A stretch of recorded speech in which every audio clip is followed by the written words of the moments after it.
Hello friends, welcome to the EduSat Network. Today we are going to discuss oceanic temperatures, salinity and the associated resultants. For this discussion, we have this in the studio, Dr. Ramashri Prasad, Associate Professor, Department of Geography, Bhimrao Ambedkar College, University of Delhi. He has a teaching experience of around 22 years and his specialization is physical geography, and with this I'd like to welcome sir. Thank you for coming, sir. We are happy to have you here, and I request you to begin today's lecture. Thank you. Well, the topic which is already clear, that I am going to speak on oceanographic temperature, salinity and associated resultants. So in this way, first of all I would like to go ahead like the topic which I will be covering. The outline of my lecture is, first of all I will discuss the temperature of the ocean, salinity of the ocean, and whatever it is the interaction between these two, salinity and temperature, some repercussions, some results are also been seen, and in that way I will be discussing that way also in the end. So let us come directly to the temperature of the ocean. When I speak, or generally we consider that temperature is the one which is a sort of a energy, and that energy is to be seen with its distribution. In fact, the source of energy on the earth, that may be land or may be ocean, is mostly the sun. Sun is the only source. I mean 99.9% of the energy on the earth is receiving from the sun. There may be a little bit of energy which may be coming from the interior of the earth, or even the movement of various various types of activities that is taking place in the form of kinetic energy. So in that way, the energy which is generated because of the kinetic process or the interior of the earth is very marginal. So in that way, the energy which is coming from the sun is the only major source about which we are referring here, and because of that energy the oceanic water is getting warmed up. The energy is already there because of the sun. So let us see one by one. One is the absorption of sun's radiation. I mean the energy from the sun is coming in a way in the form of short wave radiation, and the sun is far away, about 15 million kilometer.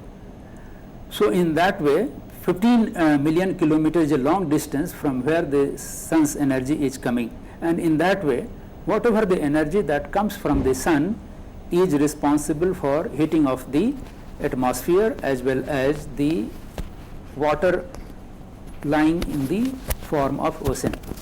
So in that way the solar energy in the form of sunlight is absorbed by the earth, that means the land surface, or even the oceanic surface also receive the same energy. Whatever the energy which comes in the form of short wave radiation, it reaches at the surface of the earth first, and then the surface of the earth or even the water surface gets heated up, and once that surface is heated up, the long wave radiation is the one by which the energy is reaching to the atmosphere, and in this process the atmosphere gets the energy, or atmosphere is getting heated up. In that way, that infrared heat is the one which is responsible for heating the atmosphere. Insolation is the main factor for heating the land and ocean. That is what the solar energy which comes here. So the distribution of insolation depends on various factors. The distance of 15 million kilometer is a long one, and in that way that energy which reaches here is affected by several factors. Now let us see that how the insolation is getting affected, the sun rays is coming in a straight line, that is the straight way the short wave radiation reaches at the surface of the earth, and whatever the angle of the sun rays is there, that affects a lot. Like the surface of the earth, not only of the land but also of the water, is a curved one. So, on the curved surface, whatever the straight line the energy or sun rays comes in a straight linear fashion, that is affected when the sunlight is or sun rays is reaching at the equatorial part where it is straight, the angle of incident is almost 90 degree. The energy received near equator or nearby the equator part is much more than what it is already observed or received at the higher latitude side. Therefore, the angle of the sun rays is very important one. Even the duration of daylight is also an important factor which affects the distribution of insolation. Like the equatorial part is the one where the energy is received, and that energy is received for about 12 hours a day. That is almost straight rays coming from the sun. Even if the inclination of the earth's axis is there and the inclination of the sun reaches up to 23.5 degree north to 23.5 degrees south, that maximum variation is only of the 23 degree of latitude. So, in that way, even if it is 23 degrees south or north, the angle is not that very acute. So, in that way, the duration of daylight is almost 12 or a little bit less or more than 12 hours of a day.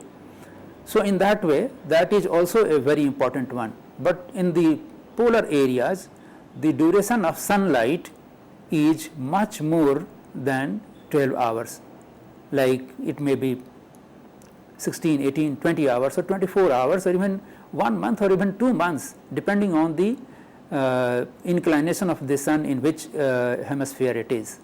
So, in that way, the longer duration of daylight is not the one which gives more energy. Shorter duration, about 12 hours or 13 hours of the sun energy reaching at the surface is sufficient enough for giving more and more energy to the earth's surface, to the water body of the ocean, than the 10 hours 20 hours or 24 hours of the daylight. So, in that way, the energy of the sun, which is about 12 hours or so, is much more effective than in comparison to the 20 hours or 24 hours or 2 months or 3 months. In the same way, atmospheric condition also affects a lot, like latitude. When the latitude is increasing, the energy received is lesser in comparison to the lower latitude. Lower latitude receives more energy, it is near the equator or equatorial belt, but as long as we keep on going towards the north or south from the equator, the energy received is lesser. Distribution of land and sea is also the one which affects the energy to the atmosphere. Like the land, the process of heating or cooling of land and sea is different. Land receives quicker energy, though the energy receiving at the surface of the land and sea remains almost the same, but the effectiveness of that energy on land is seen in a much greater way in comparison to the water body. Prevailing wind is also an important one to distribute the energy, like the trade wind or anti-trade wind winds also mixes the temperature. I mean, wherever it is high pressure zone, from that high pressure zone the wind blows towards the low pressure, and in that way the energy is mixed up and the energy is redistributed. Prevailing ocean currents is the same way very important one, because the ocean currents is the one which transmits the energy, or say it redistributes the energy by the oceanic currents. Water depth is also an important one. On the surface of the top layer of the water body, the temperature is higher, but if we keep on going in the deeper part, the temperature is lesser and lesser and further lesser. So, in that way there are various factors. Let us see the angle of the sun rays. The angle of the sun rays in this slide, in the top right corner of the slide, one diagrammatic representation is already seen, where a 1 square meter of vertical rays is reaching the surface of the earth, that may be land or may be water body. It spreads over a distance, over an area of 1 square meter.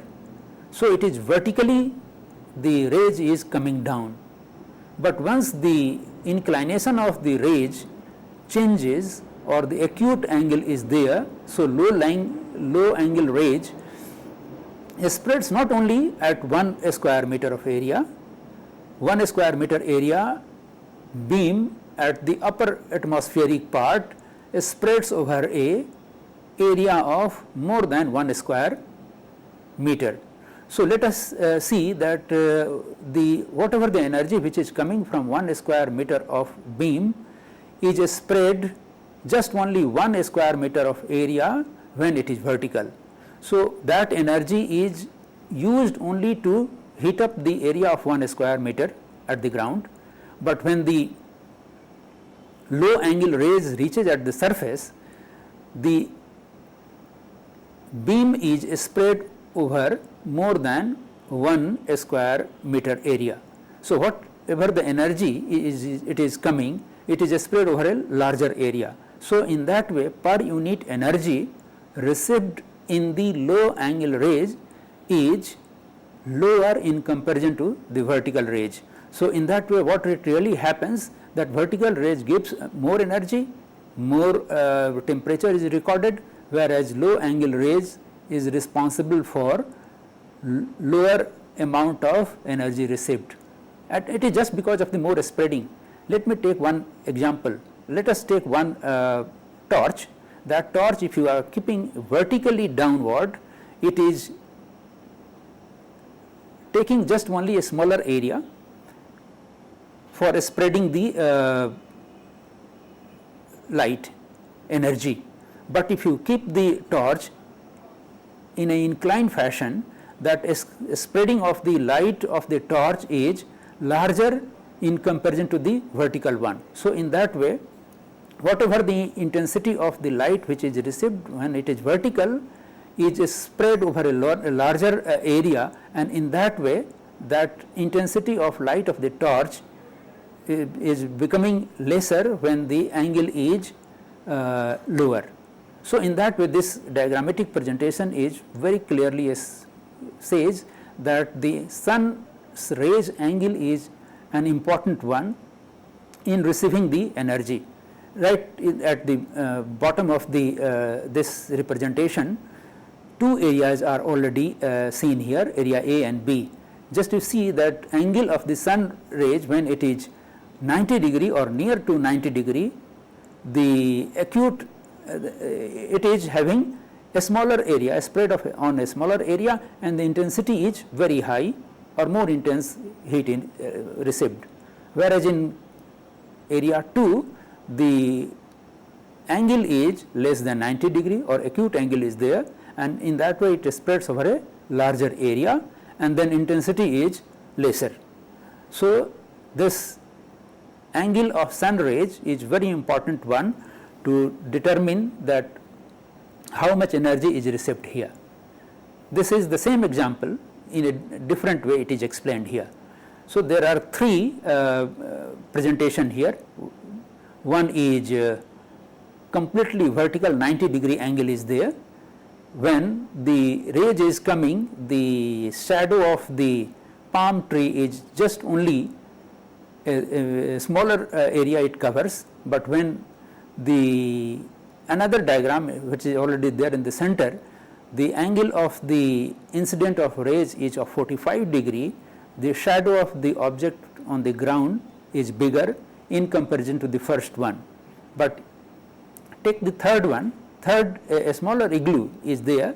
When the incident of rays is 30-degree, and in that way it spreads over a longer area. I mean the shadow of the igloo is bigger when the incident of the rays is 30-degree. So, in that way it spreads over 2 unit of area, whereas when the 45-degree incident of rays is there, it spreads over 1.4 unit, whereas in the first diagram it spreads over just 1 unit of area. So, in that way the vertical rays gives more energy in comparison to the inclined rays.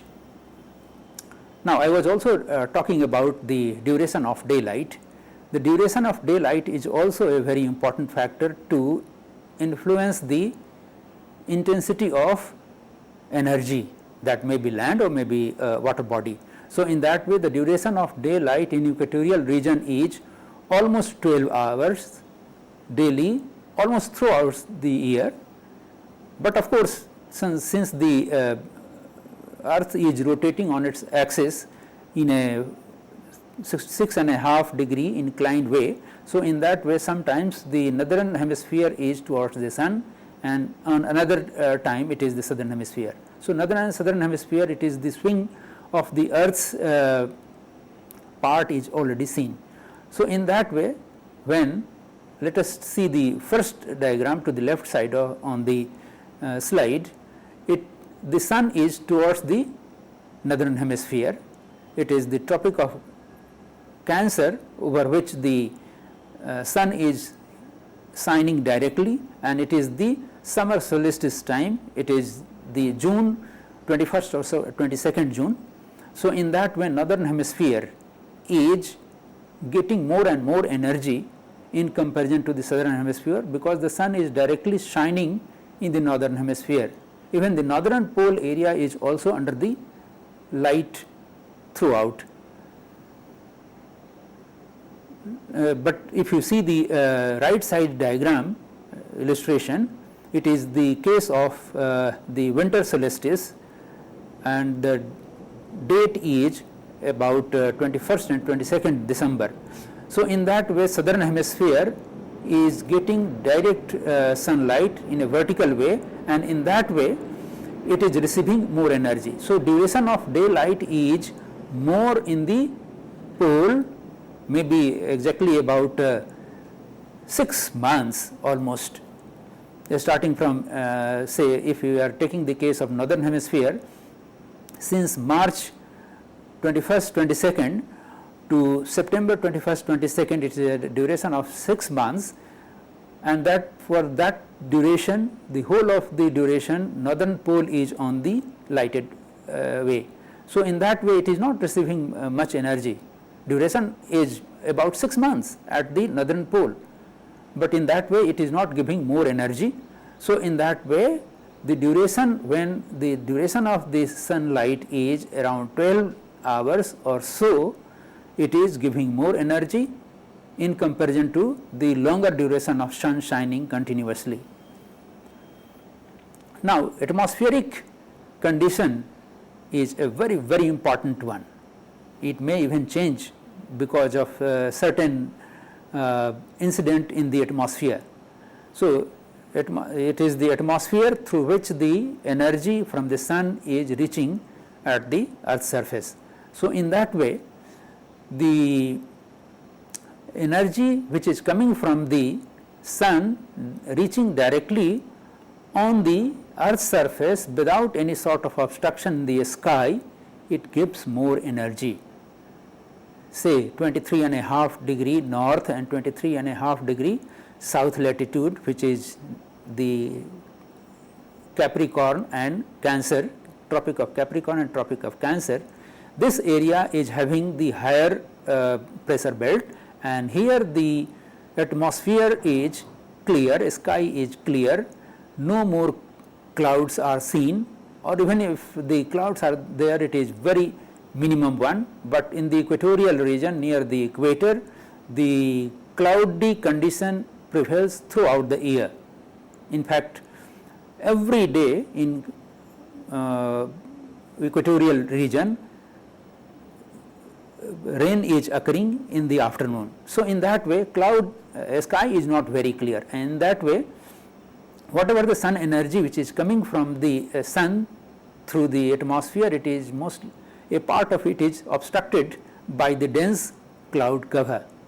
So, in that way the equatorial region receives a little less energy, even if the atmosphere, even if the energy is reaching directly in a straight way at 90 degree of angle of incident. So, in that way this is also a very important one. So, I was also referring that the latitude is very important one. When the latitude is lower near the equator, the energy is received more because of the lower incident of rays, whereas in the higher latitude area towards the polar region, the latitude is increasing, and in that way the angle of the rays is quite low, and in that way we receive lesser energy. Distribution of land and sea is also an important one. So, the characteristics of land and water is quite different, and in that way, because of the characteristics of land and water, the temperature observed over those two different places remains different.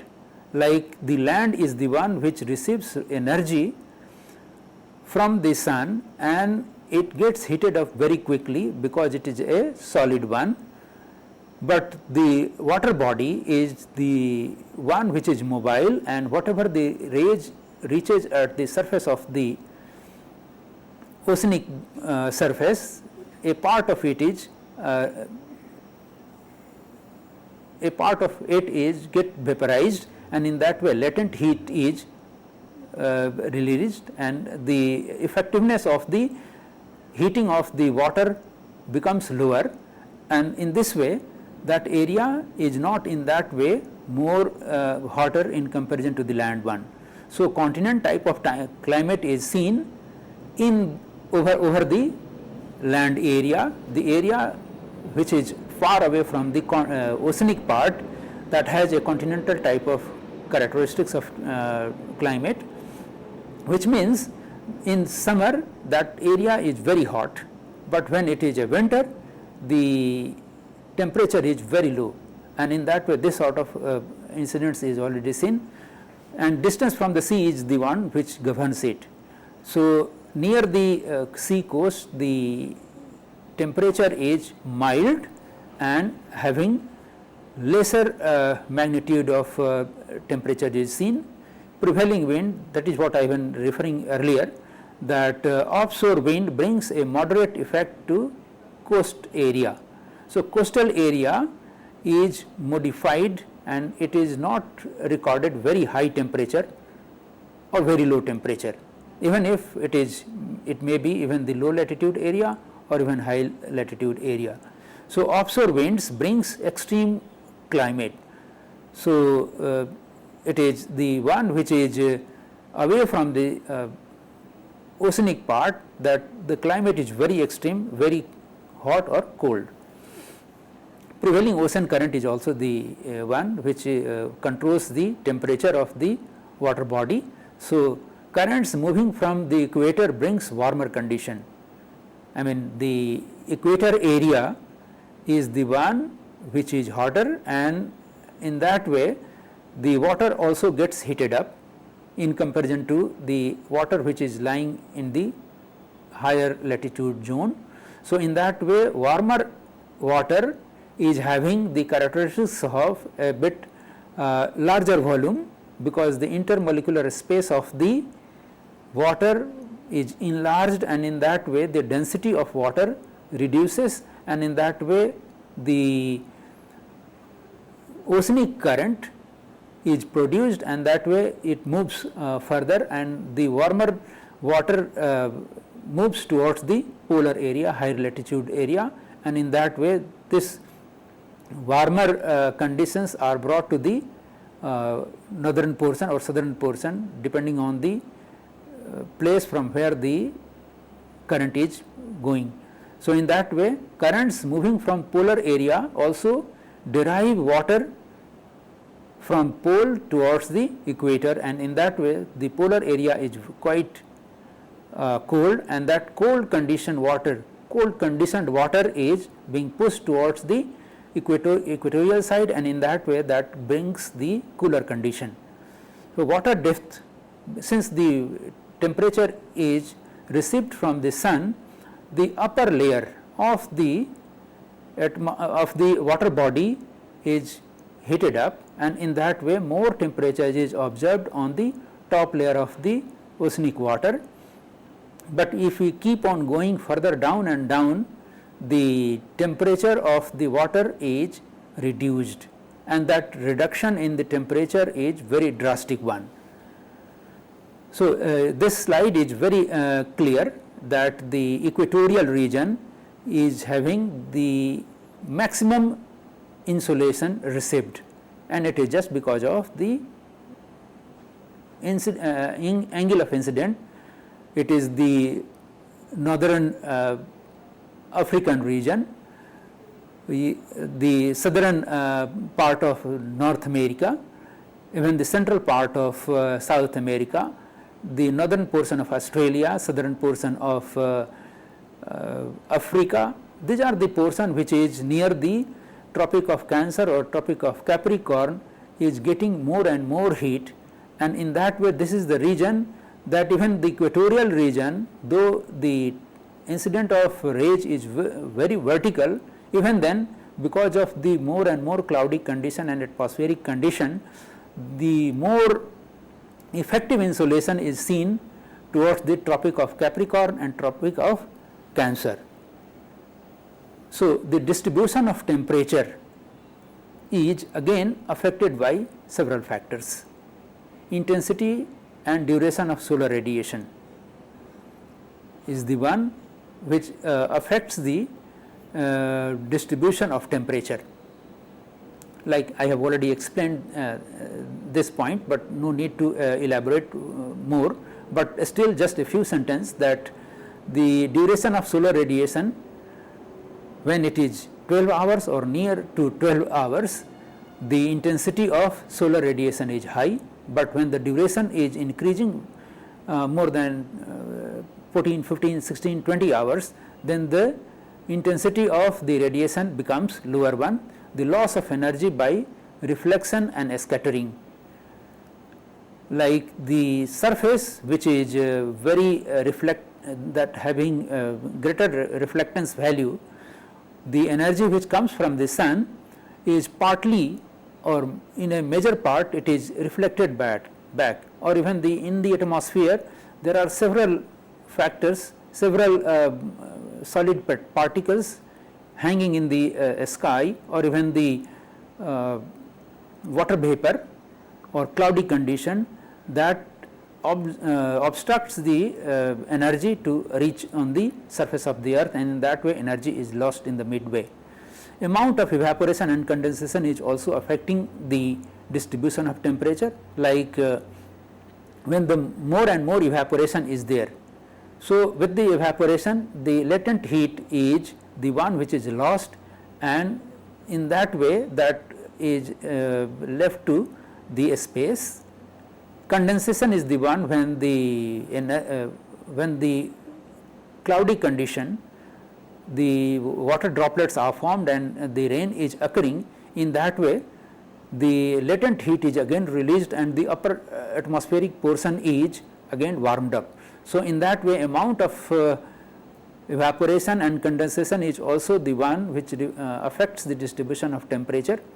Movement or mixing of oceanic water, like when the warmer water is spread towards the polar region, it gets mixed up with the colder water, and in that way the distribution of temperature is affected. So, when the warmer water is going towards the polar region, it is wherever it reaches, the temperature is more, like Gulf Stream. Gulf Stream, when it reaches towards the northwestern part of Europe, it keeps the port area always open throughout the year, but when the cold current is there, so in that way cold current brings colder condition, and in that way that area is freezed. So, in that way whatever the nature of the water may be, when the mixing is there, in that way that characteristics of the original water body will be spread wherever they go. So, in that way location of submarine ridge is also an important one. So, submarine ridge, a sort of a mountainous belt which is inside the water body of the ocean, stops or obstructs the mixing of the water, and in that way that temperature is not getting mixed up, and in that way it affects local weather conditions like cloud cover, storm and cyclones are also affecting the distribution of temperature. So, whenever there is a cloud cover, the distribution of temperature is lowered. When the storms are there, that storms also reduces the temperature because of the more intense air moving. Cyclonic conditions also produce the same thing. Now, location and shape of the sea and ocean is also a very important one.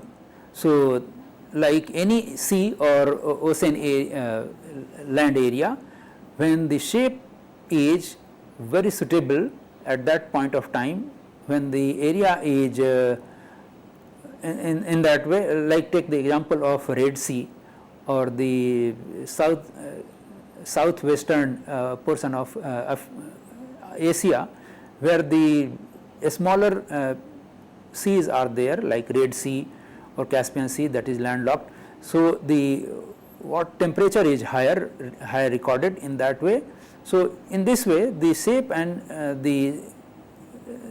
size of the oceans and seas is also important one by which the temperature is recorded. So, now this slide is the average ocean surface temperature of July in degrees Celsius. So, in that way this map is very clearly shows that the temperature in July, when the sun is inclined towards the northern hemisphere, it has more temperature in the northern hemisphere. So, about 30-degree temperature reaches of the water body near the Red Sea, whereas 25 degrees centigrade is mostly observed in the northern hemisphere, though the southern hemisphere, part of southern hemisphere also see the temperature of 25 degree. So, in that way in July the more and more temperature is observed in the northern hemisphere, because it is the time when the sun is shining straight in the northern hemisphere. Now, this is the map of January. It is the average ocean surface temperature in degrees Celsius. So, since it is the time of January, the temperature is more there in the southern hemisphere, and in that way 25 and more than 25 degrees Celsius is already observed here in the southern part of the equator. So, it is depending on the position of the sun, the temperature is already seen. This surface temperature variation is already shown in this slide. So, the temperature near the equator, not only equator, but from Tropic of Cancer and Tropic of Capricorn, in this belt the temperature is seen very high and a darker color is already assigned here. So, in that way this gives a very clear impression that from the equator the temperature is decreasing towards the polar region. This is again an average annual range of temperature over ocean in degrees Celsius. So, if you look at the map shown here, the darker color is already assigned near the equator or just side by side the equator. So, this shows that it is having the direct impact of the sun through which we get the energy, and in that way this is much warmer. Now, this is the temperature for 3 major oceans: Pacific, Atlantic and Indian Ocean. And in this graphical presentation, the sea surface temperature is shown by a straight line, and the incoming radiation, it is the range of incoming radiation shown in the dotted line. So, if you see that the temperature is much more in the northern hemisphere in comparison to the southern hemisphere. It is just because that northern hemisphere is also known as the sphere of land, whereas the southern hemisphere is known as the sphere of the sphere of ocean. So, major portion of the oceans are there in the southern hemisphere, and major part of land is already there in the northern hemisphere. So, in that way the higher surface temperature is observed in Atlantic and Pacific Ocean near between 30 to 50 degree northern latitude, whereas even if we see the same latitude 30 to 50 degree in the southern hemisphere, the temperature is lesser, and even the range of incoming solar radiation is also lesser. So, it is just because of the distribution of land and water is also a determining factor for the distribution of temperature and solar radiation. This is a table which shows that the surface temperature is quite distinct.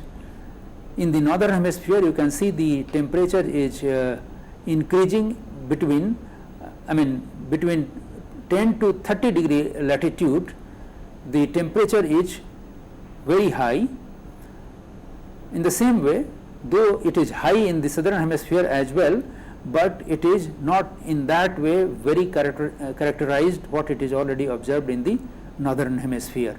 So, in that way this table clearly speaks very loudly that in the northern hemisphere the temperature is more in comparison to the southern hemisphere. Now, this is a graph which compares all the 3 major oceans: Pacific, Atlantic and Indian Ocean, and on this graph the annual average oceanic surface temperature in degrees Celsius is already observed. So, Atlantic, take the example of Indian Ocean, which is partly there in the northern hemisphere, but most of the part of Indian Ocean is there lying in the southern hemisphere, and it is recorded highest temperature, sea surface temperature. It is also because that the more and bigger land mass is already surrounding the Indian Ocean, and in that way that land portion are getting very heated up, and that it also transfers the energy to the oceanic part, whereas Atlantic is the one which is which is connected to northern and southern polar region. So, in that way that Atlantic is having a relatively lower temperature in comparison to the Indian Ocean. The Pacific is much wider and much bigger in size, and in that way northern Pacific is having lesser amount of temperature observed, whereas in the southern hemisphere it is having a bit greater one. Now, when I was saying that it is the mixing of the water is also very much responsible for the temperature distribution of the water. Let us take one example of Red Sea and Indian Ocean. Though they are very adjacent and very close to each other, but Red Sea is a sort of a landlocked sea with little connection with the Indian Ocean, and it is not very clearly mixing the water. So in that way, Red Sea is getting the temperature is more in the Red Sea because of the lesser mixing of water. So the in this graph, the temperature at a depth of 800 meter, the Red Sea records a temperature of 70 degree Fahrenheit, whereas at the same depth it is little less than 40 degree Fahrenheit in the Indian Ocean. So that is what it is clearly observed, that Red Sea is landlocked and its water is not getting very well mixed up with the Indian Ocean. It records larger temperature in comparison to the Indian Ocean. Now this graph is showing the distribution of land and water body over the globe. So in that way, this clearly explains that in the oceanic part is lesser in comparison to land portion in the northern hemisphere. Say for example, this is the land portion, and this land portion is a bit bigger one in comparison to the land portion what it is already been observed in the southern hemisphere. So southern hemisphere is having larger oceanic area in comparison to the northern hemisphere. So in that way, this also gives an idea that at the perihelion, when the sun is very close, and that is there when the sun is inclined towards the southern hemisphere. So even if the closer observation of the sun, and that is the perihelion, it is 147 million kilometer is the distance between Earth and Sun when it comes to January 3 every year, and that is the perihelion. Even if the closer is the sun from the Earth, it is not observing more temperature, whereas aphelion is there when it is 2nd or 3rd July, when the temperature, when the Earth is about 152 million kilometer away.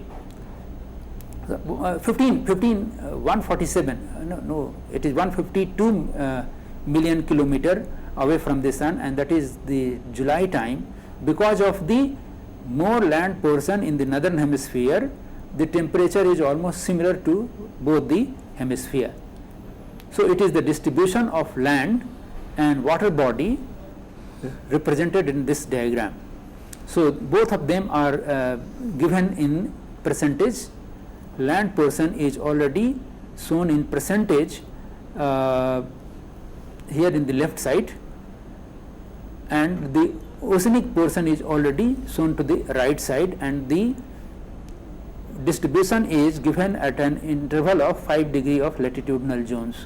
So in that way, this gives an impression that what is the total distribution of land and water body in two hemispheres, northern and southern. So this is the vertical distribution of temperature. So to the right side, if we see that the temperature is reducing very drastically, and in that way from 25 degree Celsius at the surface of the ocean reduces to almost 4 degrees Celsius at a depth of about 1 kilometer.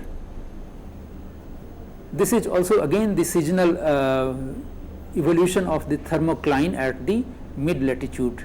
So in that way, if you see that at a depth of about 80 meter, the temperature is little more than 4 degrees Celsius. In May, June or July, the temperature rises to about 7 degree, 11 degree and 13 degree respectively. But at the depth of about 80 meter, the temperature remains at about little more than 4 degrees Celsius. If you see the lower diagram, this is the decaying period when the temperature, the sun is inclined towards the southern hemisphere away from the northern hemisphere. In that way, the temperature recorded at about 100 meter is almost 4 degree, whereas the temperature has further risen in comparison to the May, June and July. So, in January, November, September and August the temperature is still observed a greater one. So, now let us come to the discussion on salinity of the water body. So, when we define the salinity, it is the ratio between the weight of dissolved content and the weight of the sample of the water under study. So, suppose if we do have a liter or 1 kg of water and some salt content is already dissolved in that way. So, in that way how we can find out? We can find out that if we evaporate the 1 kilogram of water in which the salt content is already there, whatever the total amount of salt will be left after the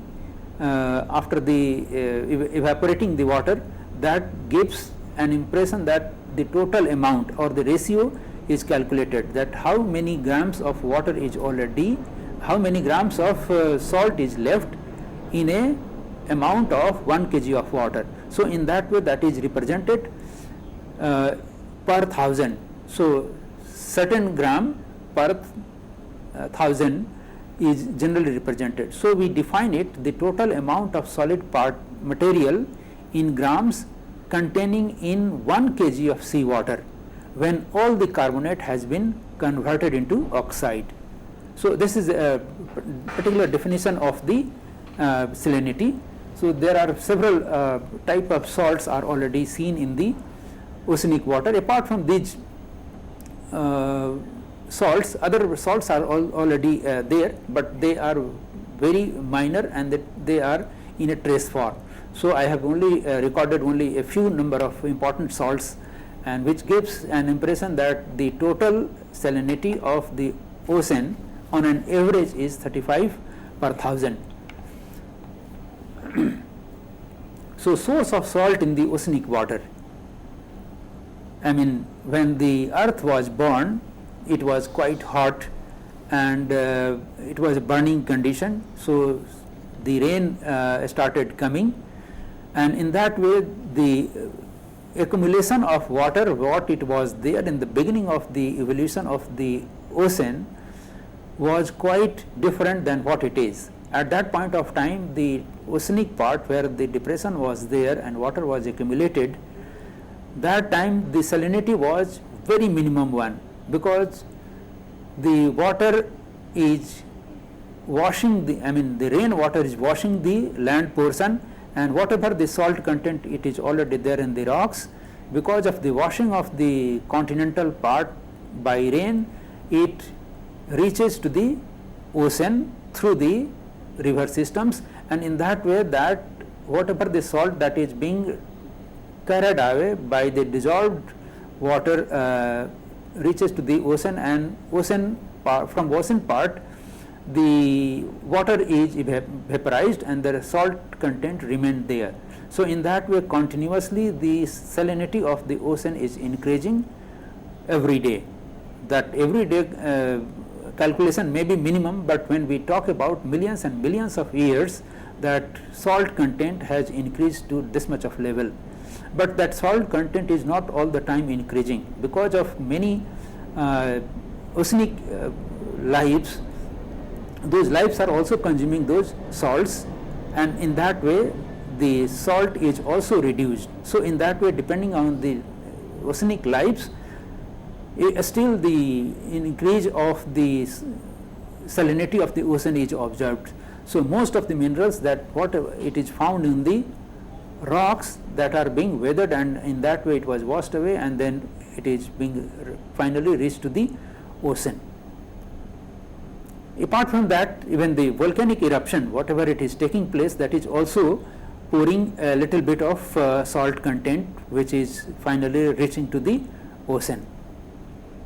This is the diagram which shows that various types of minerals and salts are reaching to the oceanic part, and then it is being stored in the ocean.